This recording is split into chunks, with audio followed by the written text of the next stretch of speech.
মুসলমান থাকবে। দেওবন্দ মাদ্রাসার প্রতিষ্ঠাতা কি লিখছে দেখেন, इन्हीं लिखचेन बिल फर्ज अगर बाद ज़मानाए नबी कोई नबी पैदा हो फिर भी खातिमियत मुहम्मदी में कुछ फर्क ना आएगा। इन्हीं बोलছেন যদি আমাদের নবীর পরে কোনো নতুন নবী জন্ম নিয়ে নেয় তবু আমাদের নবীর শেষ নবী হওয়াতে কোনো ব্যাঘাত ঘটবে না। আচ্ছা বলেন তো আমাদের নবীর পরে যদি কোনো নতুন নবী জন্ম নেয় আমাদের নবীর শেষ নবী হওয়াতে ব্যাঘাত ঘটবে কি ঘটবে না? ঘটবে না? আরে আমার নবীর পরে যে জন্ম নেবে ও তো শেষ হবে, আমার নবী কি করে শেষ থাকবে? ইনি বলছেন ব্যাঘাত ঘটবে না। এটাই হচ্ছে কুফরি আকীদা। কেউ যদি ধারণা রাখে নবীর পরে নবী জন্ম নিলে নবীর শেষ নবী হওয়াতে ব্যাঘাত ঘটবে না, স্পষ্ট কাফির ও মুরতাদ হয়ে যাবে। কারণ আমার নবীর পরে কিয়ামত পর্যন্ত কোনো নবী জন্ম নেওয়া ইসলামে মহাল হতেই পারে না। জোরে বলেন সুবহানাল্লাহ। আল্লাহ বলে দিয়েছেন খাতামান নবিয়্যিন, নবী বলে দিয়েছেন লা নবিয়্যা বাদি। এই জন্য বিরাদর ইসলাম এইগুলো কুফরি আকীদাতে তাদের ইসলামটা ভরাই। দেখছেন একটা রিসালা হিফজুল ঈমান, এই রিসালা চালু করছেন, লেখা আছে কি হযরত মাওলানা মুহাম্মদ আশরাফ আলী সাহেব থানভী, আশরাফ আলী থানভী সাহেব এই রিসালা আপনার পৃষ্ঠা নাম্বার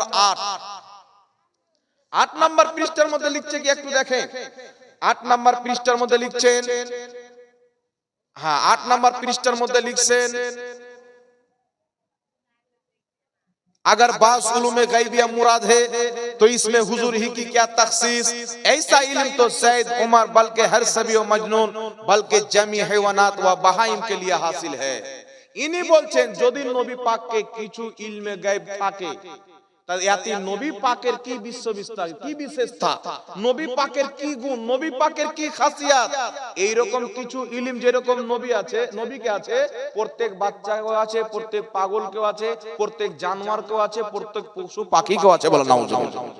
নবীকে যতটুকু ইলম আছে প্রত্যেক বাচ্চা পশু পাখি জীবজন্তু পাগল ছাগলকেও আছে। এই কথা বলার পরে করে ঈমান থাকবে? এই জোরে বলেন ঈমান থাকবে? সমস্ত উম্মতের ঐক্যমত। কোন ব্যক্তি যদি নবীর ইলমকে কোন মাখলুকের সাথে তুলনা করে সমতুল্য করে ওই ব্যক্তি ঈমান থেকে বেরিয়ে যাবে, ইসলাম থেকে বেরিয়ে যাবে। ইনি শুধু অন্য মাখলুক নয়, আশরাফ আলী থানভী জানোয়ারের সাথে তুলনা করেছেন। বলেন নাউজুবিল্লাহ। প্রত্যেক জানোয়ারের সাথে যে বলবেন নবীর ইলম জানোয়ারের ইলমের সমতুল্য এই ব্যক্তির ঈমান থাকতে পারে। এই জন্য আমরা আশরাফ আলী থানভীকে মানি না, আমরা কাসিম নানতাউইকে মানি না, আমরা মানি কাকে? আমরা মানি বেরেলী সরতাজ আলা হযরতকে। এদের এইগুলো ভুল।